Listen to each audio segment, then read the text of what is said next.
Руководитель республики поздравил работников региональных СМИ с Днем калмыцкой печати. 15 ноября 1917 года вышел первый номер газеты «Айратские известия». И с этого дня начался отчет периодической печати республики. Правопреемницей ее стала газета «Хальмекюнун», одно из старейших изданий в России, прошедшее непростой путь развития от бурных революционных лет 20 века и до настоящего времени. Затем появились районные газеты и журналы, и сегодня они все входят в информационный холдинг РИА Калмыкия, который вместе с газетой «Парламентский вестник Калмыкии», интернет-изданием «Степные вести», городской газетой «Листинская панорама» достойно освещают многогранную жизнь в республике.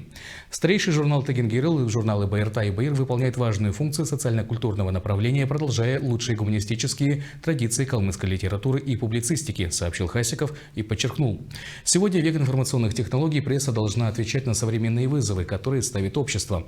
Оперативная и достоверная информация, авторитетные мнения, поиск ответов на самые актуальные вопросы, отклик и помощь нашим гражданам в трудной ситуации – это задачи, стоящие перед работниками пера и микрофона.